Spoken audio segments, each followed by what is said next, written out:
ladies and gentlemen.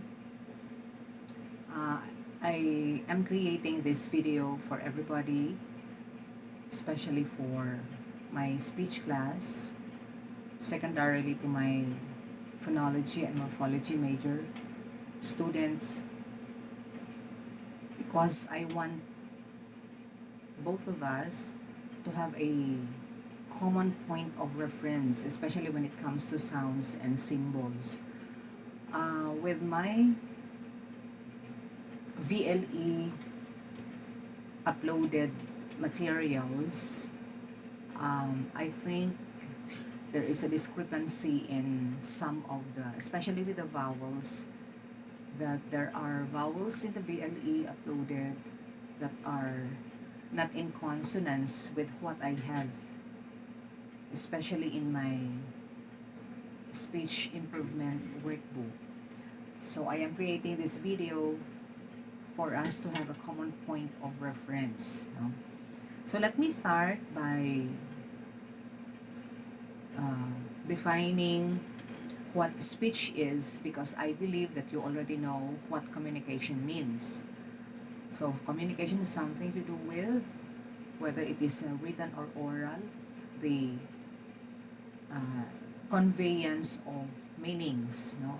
The conveyance of the messages. And I know that you know the flow of communication, that it starts from the source or the speaker carrying the message and received by, of course, the receiver. But along the way, there may be some distractions, which will somehow give an impact to the message that is being conveyed.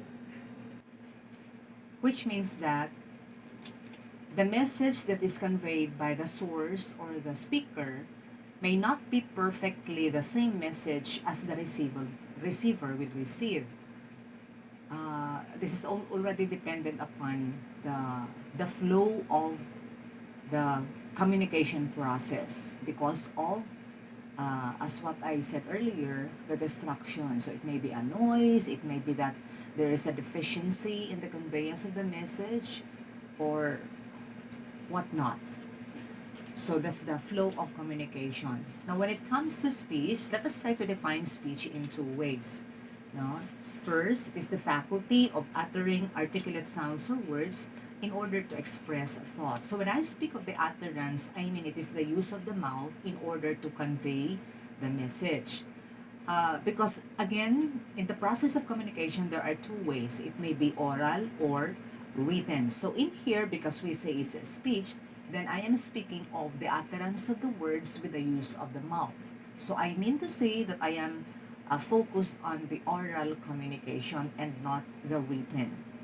Now, when I say the articulation of sounds or words in order to express thoughts, that is where the sounds and the symbols will come in. And that is what I am saying, that I want both of us to have a common reference or a uh, common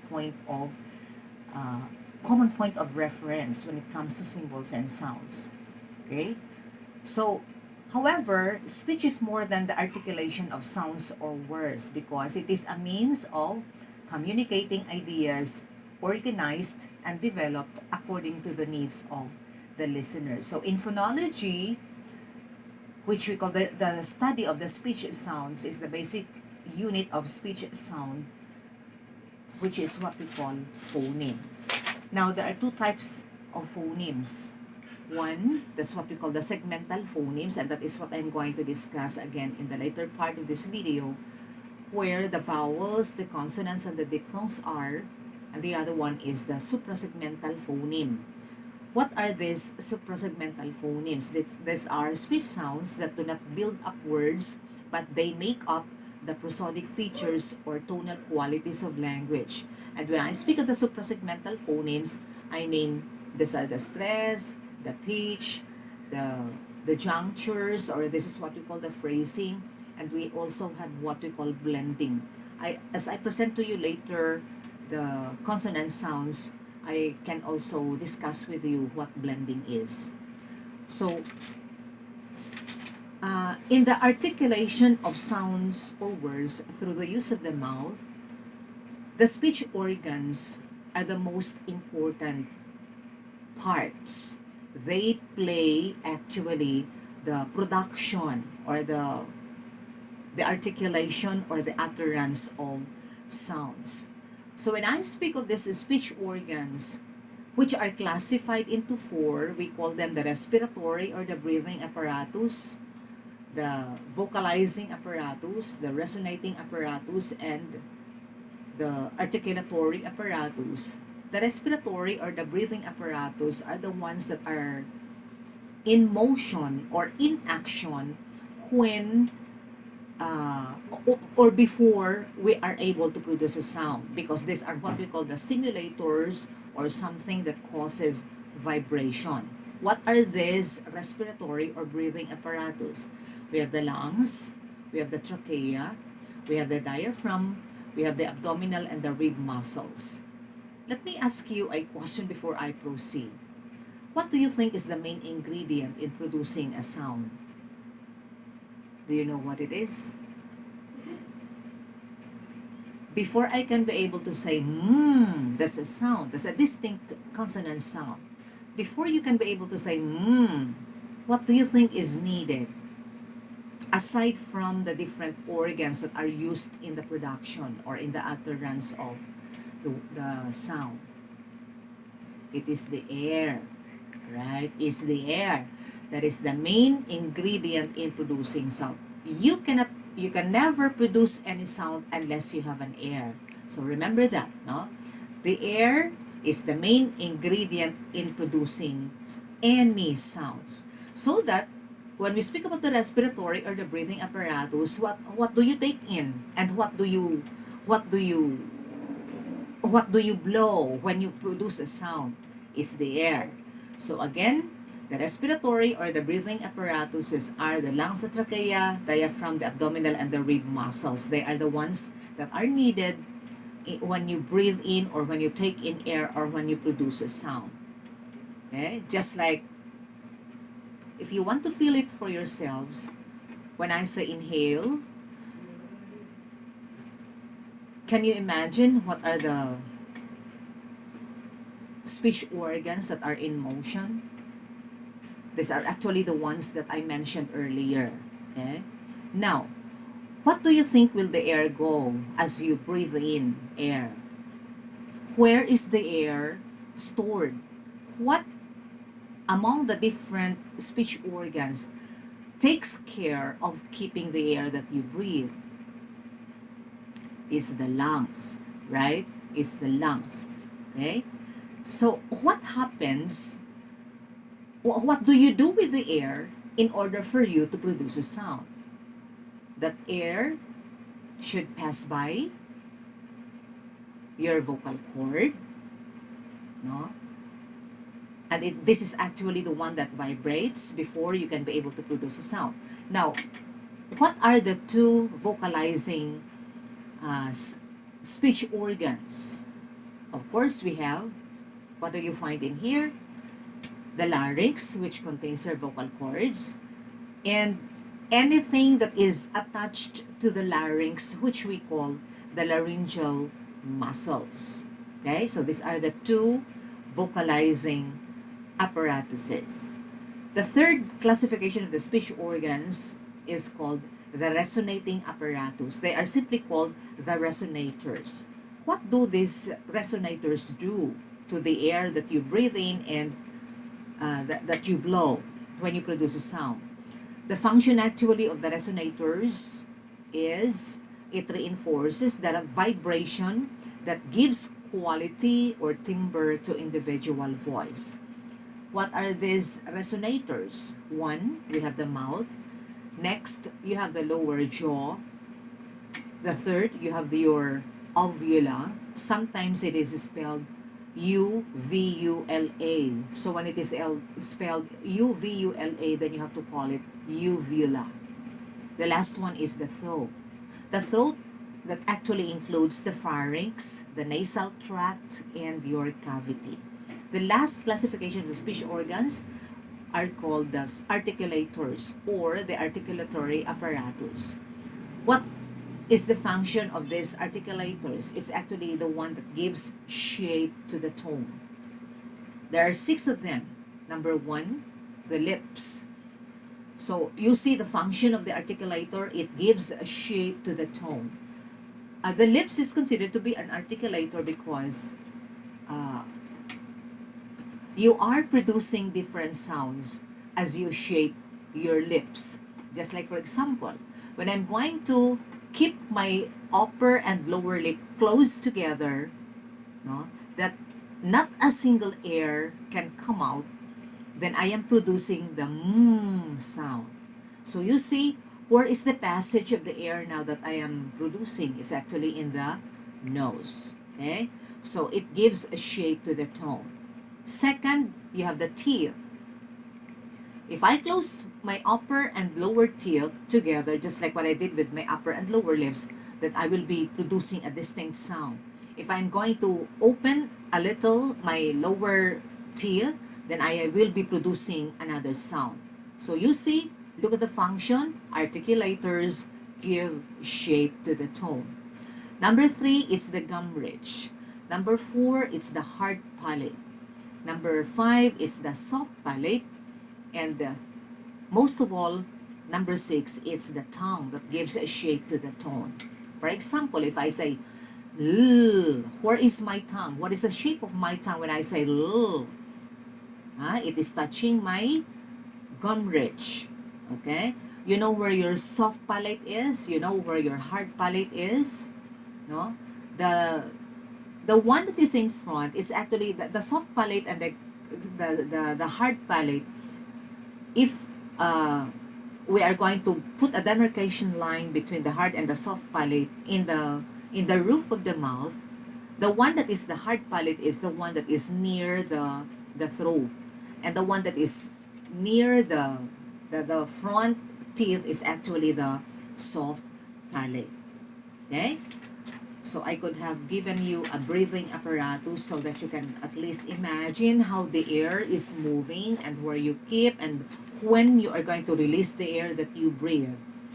But since we do not have the face-to-face interaction, then I think you can just do it by yourselves. You can do the breathing apparatus to see for yourselves why is the diaphragm included as part of the breathing apparatus, and so on and so forth. Okay? Now, let me discuss with you now the common speech faults. There are actually 10 of them. No? Common speech fault. When I speak of the fault, I mean an error. I mean a mistake. So that at least after I have discussed these 10 common speech faults, then you will know for yourselves where you fall short of in your speeches. Okay? First in the line is what we call substitution. As defined by the book, it is said, it is best exemplified when the student uses his own vernacular sound instead of the English sound. Okay? Our medium of instruction is English. Your subject is English. So when I speak of the vernacular sound, I mean it's your first language. Okay? So whether you are a Cebuano or a Maguindanaon, a Muslim, a Tausug, an Ilonggo, an Ilocano, whatever, that's your first language, and that is what we call your vernacular. Now I know you would agree with me when I say that there are sounds in English that are not present in our own vernacular. Do you agree? Just like the sound of the Z. Do we have the Z in our Filipino language? We have none. But we have it in the English language. Okay? We do not also have the F sound in our vernacular. But sometimes in Filipino, that is already accepted. Right? But in our own vernacular, we do not have it. So substitution would mean, or it becomes a fault because we tend to substitute the meager sound that we have in our own vernacular, even if we speak the English way. Just like when we say, instead of saying father, because we do not have the sound of the f, in our vernacular, our tendency is to say padre, right? That is what we simply mean by substitution. Okay? The second speech fault that I'm going to discuss with you is called indistinctness. The root word of the word indistinctness is distinct.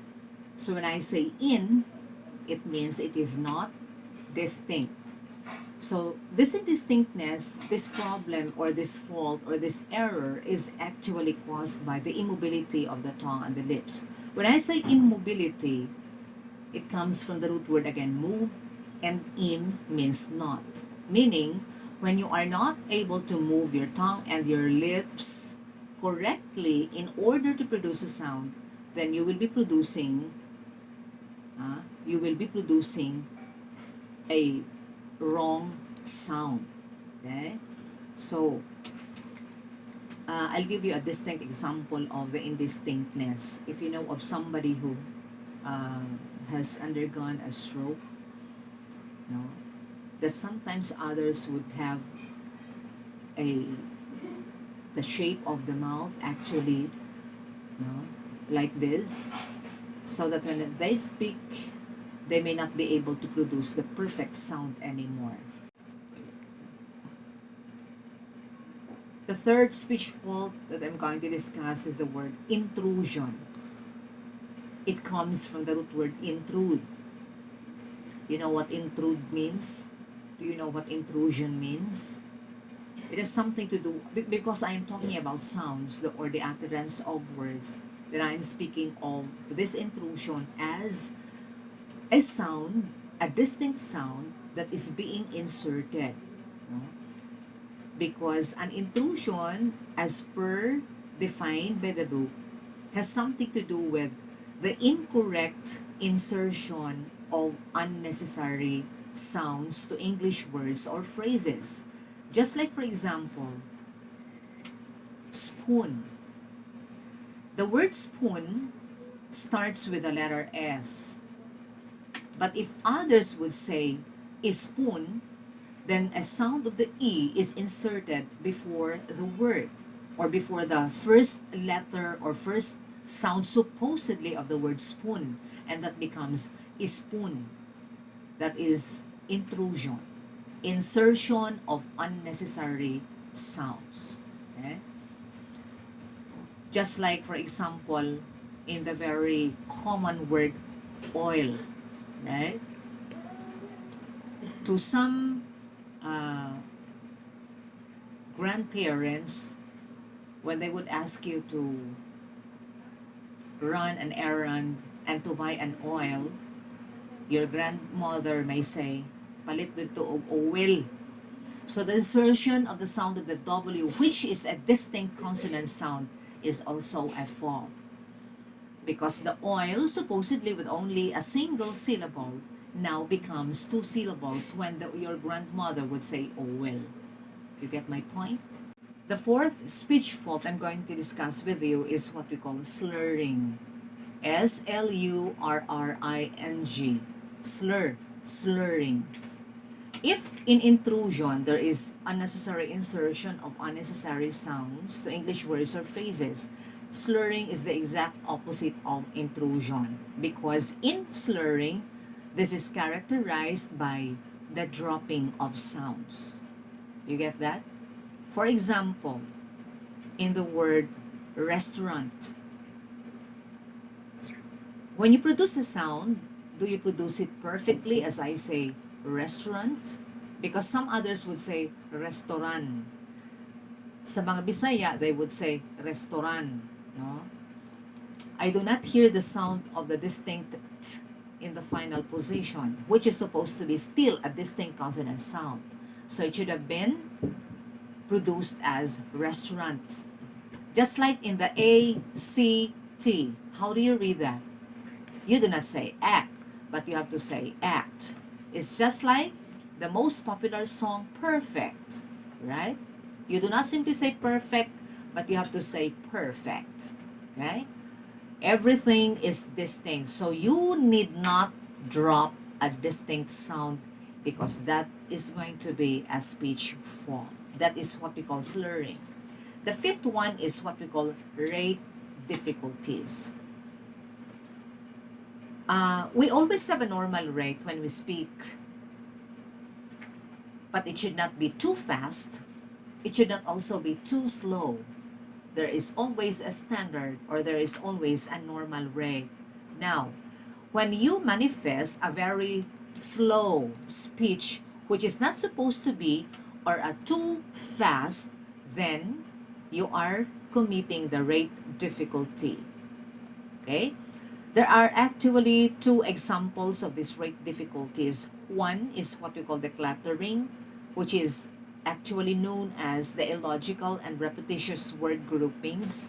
Sometimes, even if we are delivering a memorized speech, maybe an oration or a declamation, whatever, uh, sometimes we tend to forget what we have memorized. So our tendency sometimes is to get through and through the same line. So when you do that, your normal rate gets to a loss, and that is still part of a speech fault.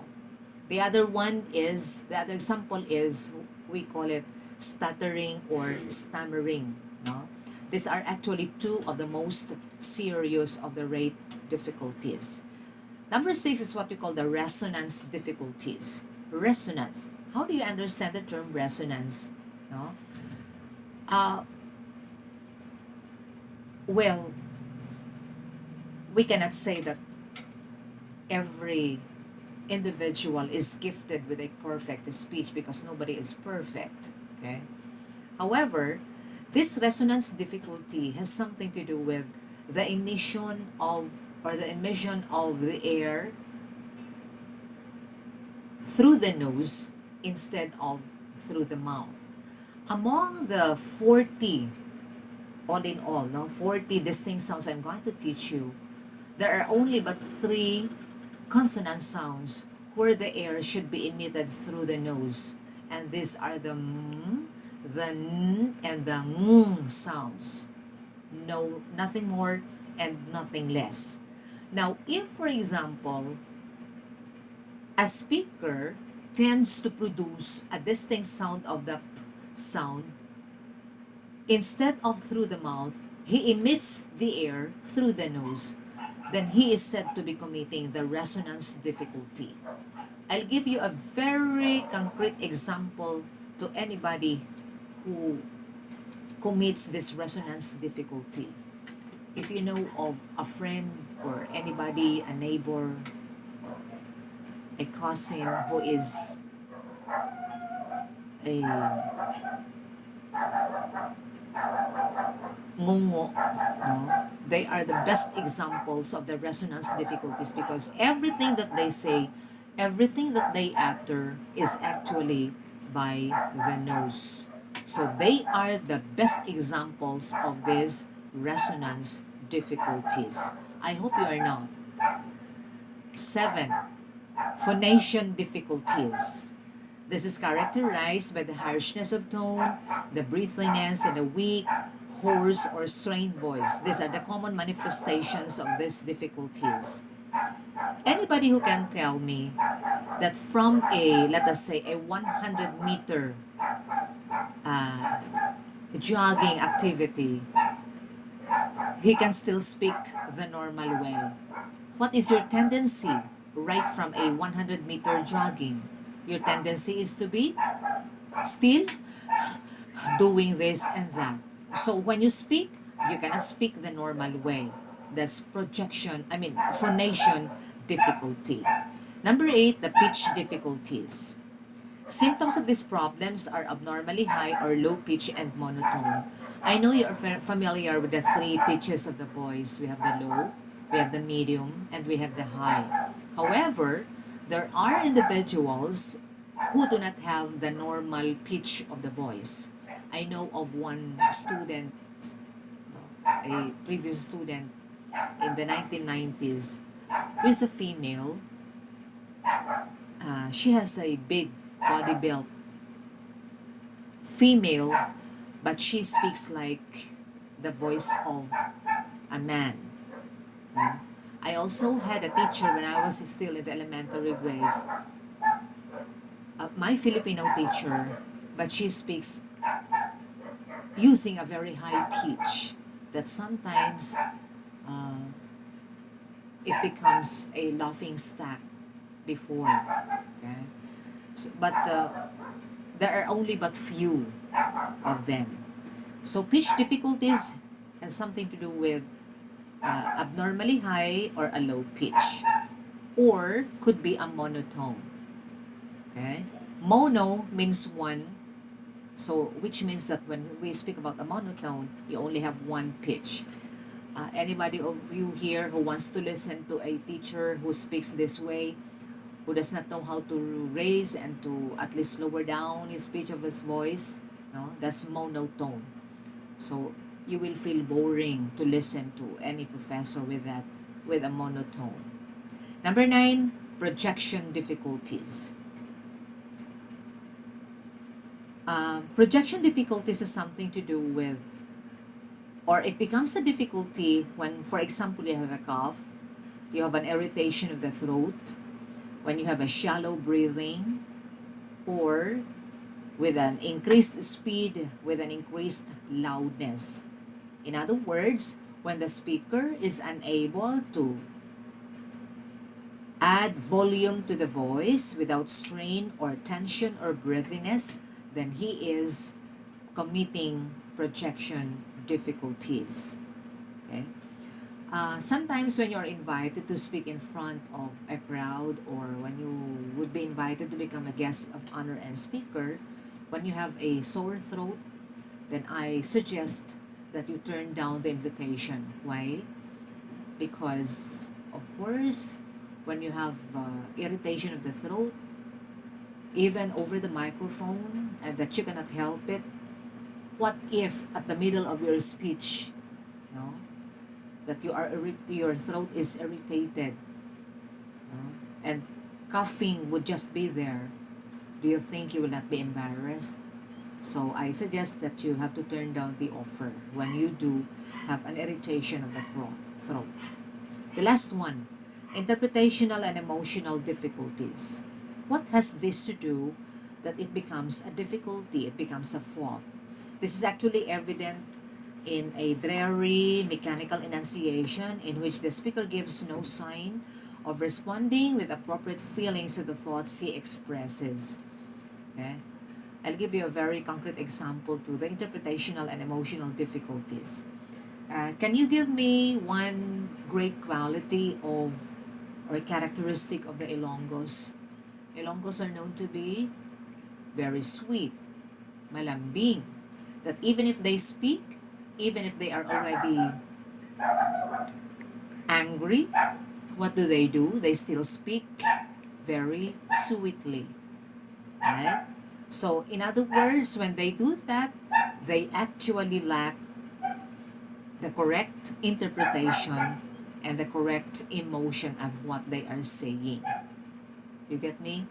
Just like when they say, "Wow, dali linti, patsyun, tagid ka." No? Diba dapat pag gano'n na, no? You have a high volume, you have a high pitch of the voice because it is already something. But if you do that way, then it means that you are not giving justice to your feelings, to your emotions. And that becomes a difficulty. So, those are your 10 common speech faults. Okay, let me now bring you to the world of the symbols. What are we going to do with the symbols? We're going to produce them because we said that our focus in speech improvement is the utterance of the words, which means that we're going to produce them, and they will not be remain to be symbols, but we will convert them to become sounds. This is what I am saying earlier, that I want us to have a common point of reference. Now, before I present to you the different sounds and symbols, let me discuss with you first the characteristics of the IPA. IPA stands for International Phonetic Alphabet. Okay? Why are we doing this? Why do we have to do this? It's because how many letters do we have in the English alphabet? We only have 26, right? So with those 26, the 26 letters of the alphabet are not enough to represent the different sounds in English. Okay? In fact, as we read them, as they are printed as an alphabet, an English alphabet, they actually do not sound the same as the things that I'm going to present to you. So you have to take note of that. Okay? We are not going to refer them as letters of the English alphabet because our focus here is the symbol, how they are produced. So let's forget about the English alphabet. But let me first discuss with you the characteristics of the International Phonetic Alphabet. Okay? So again, IPA means International Phonetic Alphabet. First characteristic, it says, listen very carefully, the IPA uses one symbol, no? One symbol for each distinctive speech sound or phoneme. In other words, there is a one-to-one relationship between sound and symbol. Take note of this. Whatever is the sound you hear, you're going to represent it with an equivalent symbol. Or, let's put it the other way around. Whatever is the sound that, whatever is the symbol that you see, then you have to think that it also represents one and single sound. Okay? So there is a 1-to-1 ratio between a sound and a symbol. Okay? How do I explain that? I will tell you in the later part. Okay? So take note of that. There is a 1-to-1 relationship between sound and symbol. One sound is equivalent to one symbol. Second characteristic, the phonetic symbols should be printed rather than written in longhand.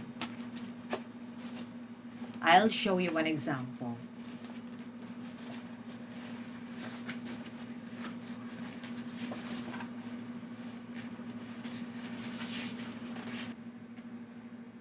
Okay, let me get back. The second characteristic is that the phonetic symbols should be printed rather than written in longhand. When I say printed, how do you, okay, when you fill up a form, for example, and there is a general instructions at the top of the form that says, please print. So how do you write your name when the instructions would say, please print? Okay? You're going to write your name printed just like, for example, this word. So when we say printed, then kung sa Bisaya pa, hindi siya nakatinalapid. Okay? So everything is printed. Pa-isa-isa. That's what we mean by the second characteristic. Take note of that. The third one, phonetic transcriptions should be enclosed in brackets. Do you see this symbol? This is an IPA symbol. This is a vowel. Okay? And it is enclosed in brackets. What is the difference between a symbol alone that is without brackets and a symbol that is with brackets? Okay? The difference is actually the sound. Okay? If this symbol is without brackets, then I can read this one as a small I, and it's part of the English alphabet. It's a small letter I. But if it is already enclosed with brackets, then I would not accept if you would still tell me that it is still the letter I in the alphabet, because this one is an E. So you see the difference? A symbol with brackets is merely a symbol. A symbol without brackets is a mere symbol, but a symbol enclosed with brackets is already a sound. That's the difference, okay? So the brackets actually produces the sound of the symbol. Okay? Number 4, there are no capital letters in the IPA. The symbols are written in small letter prints. Okay. Look at this. How do you read that? You read that as Paul. And this, I know that you know that this is a name of a male person. Okay?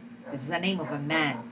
However, if, for example, in the future quizzes that I would require you, and I would ask you to transcribe your name, for example, or transcribe this name, then in your transcription, no, the letter P, the capital letter P in the word should be lowered down to a small letter p, because the fourth characteristic of the IPA says there are no capital letters in the IPA.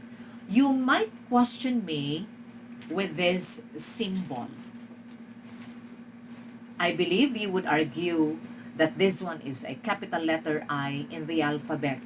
However, when this is already enclosed with brackets, you do not call this one as a capital letter I, because this is an I sound. Or, in other words, to some they would call this one as a short I. So it is not a capital letter I. Remember, there are no capital letters in the IPA. Okay? Next, number 5. Silent letters are not transcribed.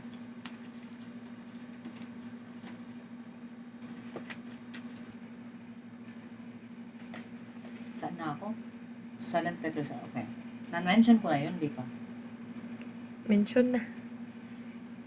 Okay, I'm talking of the 5th characteristic of the IPA.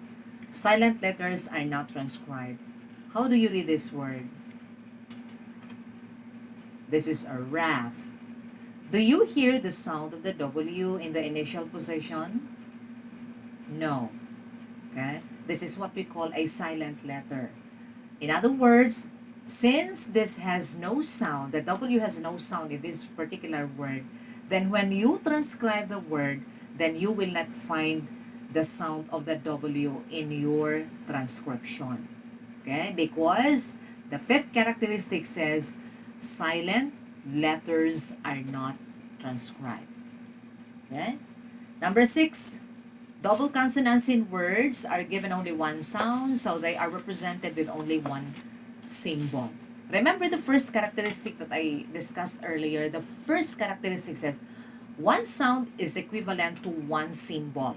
So if you can find 2 vowels or 2 consonant letters in the word that you are going to transcribe using IPA symbols, then the equivalent of those 2 vowels or 2 consonants shall only be one sound. Why? Because, for example, in the word letter, L-E-T-T-E-R, there are 2 letter T's in there, right? But how many letter T's do you hear are in the word letter? There's only one.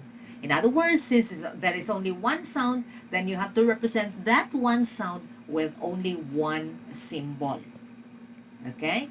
For example, in the word wool, W-O-O-L.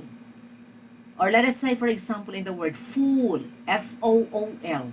There are 2 double O's in the word. However, you can only hear one O sound. In other words, you have to represent the double O's with only one symbol, because we are going back to the basic that one sound is equivalent to one symbol. The last one. When a word ends in L or R and that final sound is preceded by a front vowel, I'm going to present to you in the later part of this video the front vowel, then you have to insert the sound, the unaccented schwa, in order to represent the glide of the tongue. You cannot understand this one by now because you do not know what is the unaccented schwa, and you do not know what are the front vowels yet. Not until I have presented to you the 14 vowel sounds. So now we are ready to discuss the 14 vowel sounds. Okay, I'm talking about the high vowel. This is a high vowel and it is an E. This is another high vowel and it is an oo. Earlier, I told you this is a back vowel. Now, I am saying this is a high vowel. This one actually is both a back vowel, at the same time, a high vowel. Why? Because when I say back vowel, when I say oo, the position of my tongue is at the back.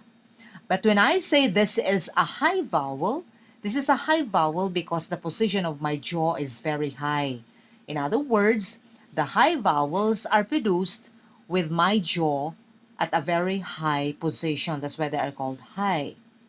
Now, speaking of the middle vowel, this is an A, this is an E, this is O, this is O. They all of these four, including this in the central vowels, are considered to be middle vowels. Why are they called middle vowels? Because when I say A, when I say E, or this either an or an O, what is the position of my jaw? My jaw is moving down to the middle. When we compare a middle vowel with a high vowel, no, just like when you say E, of course the jaw is at its highest position. When you say A, the jaw is at the middle position. So when we compare a high, a middle with a low vowel, when I say A and when I say ah, the jaw is at the lowest position. Okay? Now, there's still another classification of the vowels. Remember, the third classification is the tense and the lax. Tense, lax, tense, no, lax, tense, lax, tense. This is, there's only one vowel here, so this is considered to be tense, and this is also considered to be tense. Okay? When I say E, or I, or A, or E, or an A, what do you think is the position of my lips? Because when I discuss about the front, the central, and the back, I'm talking about the position of my tongue. When I speak about the lax, the middle, and the low, I am speaking of the position of the jaw. When I speak of the tenseness and the laxness, by the way, let us get back to these tense and lax vowels. What is the difference between a tense and a lax vowel? When I say E as compared to the simple E, what do you think is the difference? No? What classifies a tense from a lax vowel? It's actually the length of the sound. Look, when I say E, no, don't you think that I am prolonging the sound of the E as compared to the I sound? So when I speak of the tense and the lax, I mean to say they differ in the length of the sound. Now we have the fourth classification of the vowels. Okay? Let me talk about the E, the I, the A, the E, and the A, no? Which are what we call the front vowels. Let me ask you, what is the position of my tongue when I produce the front vowels? When I say E, okay, produce it by yourselves. Follow me and say E. This is I, A, E, and this is an A. Okay? What is the position of my lips? My lips are open wide. They spread because as if I am smiling. In other words, the front vowels, the 5 front vowels are at the same time called the smiling vowels. Prove it. No? Prove it to yourselves that the front vowels are at the same time the smiling vowels by saying E or I, A, E, and A. Okay? Now, let's go to the back vowels. Again, this is an U, this is U, O, and this is an O. They are, the 4 of these are the back vowels. When I say back vowels, what is the position of the back vowels? What is the position of my tongue? It is at the back. That's why they are called the back vowels. But at the same time, when you say oo, oo, o, or o, what is the position of your lips when you produce these back vowels? Huh? Your lips are rounding. That is why, as if you are kissing somebody. Again, you say oo, o, or o. Aren't your lips rounding? In other words, they are also called the kissing vowels. How do you kiss? Huh? Diba? Your lips are protruding. Your lips are also rounding. That's why they are called the kissing vowels. Go na. Okay, let's practice some more. Let's give at least a word or two to every sound. Again, this is a letter I in the alphabet, but it is sounded as an E. To some others, they would call this one as a long E. Long E because it is tense. Okay? And the length of the sound is long. So let us give one sample. Everybody say beat. Do it for yourselves. Say beat. So this is your E sound. Next, the counterpart of the long E is the short I. Just like, for example, in the word bit. Okay? You do not say this one the same as the beat because this is the beat, this one is the bit. Next, let's move to the middle vowel.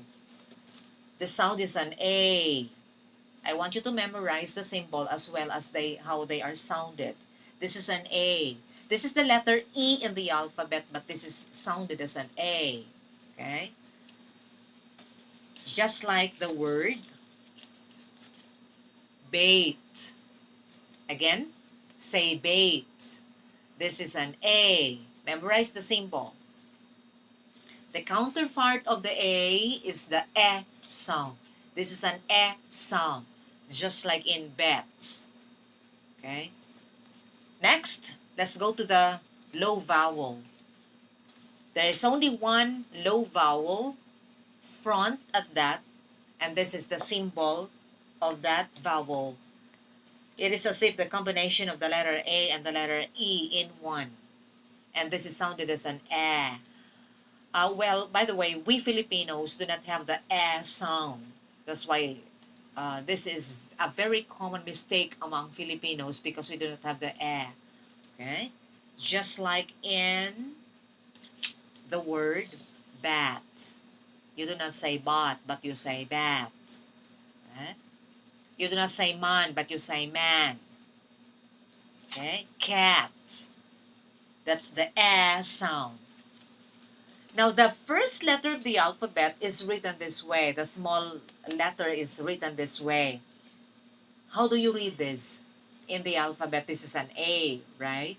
But when I speak of the IPA sound, it is not supposed to be produced as the same as the letter A in the alphabet because this is actually the sound of the ah.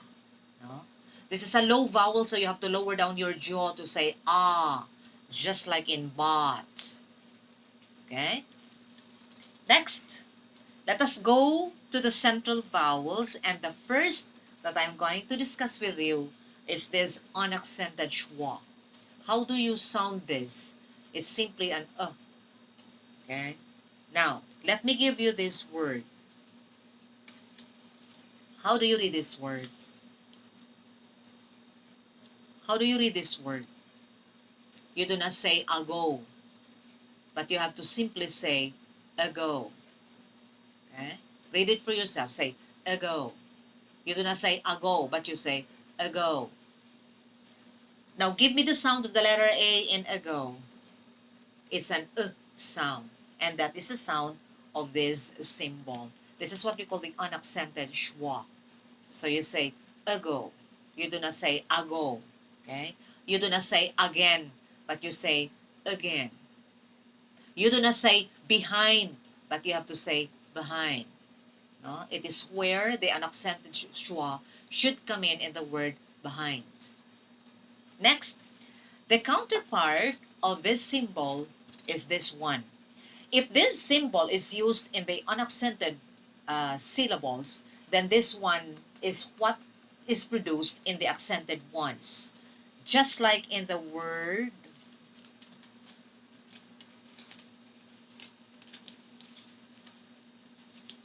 this is bought. Okay? Remember this word? This is bought. But this one is bought. Okay? The same symbol or the same sound shall also go with the word love. You do not say love, but you say love. Okay? Next, what about this one? This is an air sound. This is actually used in unaccented syllables. How do you read this word? It is swear. What is the sound of the EAR in swear? It's an air. Therefore, the sound of the symbol is simply air. No? More relaxed than this symbol, the counterpart of this symbol, because this one is used in accented syllables. Just like, for example, in this word. How do you read this? This is bird. So what is the sound of the IR in bird? It's an So if this one is the air, this one is the Okay? I'll give you a difference. Let us talk about the word permit and permit. Okay? I'm talking of the and the air in permit and permit. Okay? When I say permit, then what should be the sound of the ER, or what should be the symbol of the ER in permit when I say the word? This one should be the permit. But when I say permit, then the ER in that word should use this symbol. You see the difference of the permit and permit? Huh? This is the air, but this one is the That's why I am saying the air sound in here is used in the unaccented syllables, but this one is used in the accented syllables. Now, back vowels at the same time you're kissing vowels. Lax vowel, this is simply O, just like in Paul. How do you differentiate the spelling of the word Paul with this pole? No? In other words, the letter O of this word is an O sound, but the AU in Paul is an O sound, just like in law. Okay? Law, but this one shall take the LOW spelling, just like when you say low. So you say pole, this is Paul. Last two vowel sounds. Let's start with the lax O, just like in pull. It's very different with the symbol because this one is an oo sound. Remember, this is tense vowel. So when I speak of the tense and the laxness of the vowels, I am referring to the length of the sound. So when this one is pull, then this one should have this spelling. How do you read the word? This is pool. Again, differentiate. This is pull. This one is pool. So remember your 4 classifications of the vowel sounds. Now for your assignment, I want you to master the 14 vowel sounds with the symbols and with at least one sample word in every symbol. Okay, so all in all, you have your 14 vowel sounds. The next time I'm going to see you again, I'm going to discuss about the double vowels, which we call the diphthongs. And later, I'm going to discuss the consonant sounds. I hope I have made with you the common uh, point of reference. Okay? So master your 14 vowel sounds. I'll see you again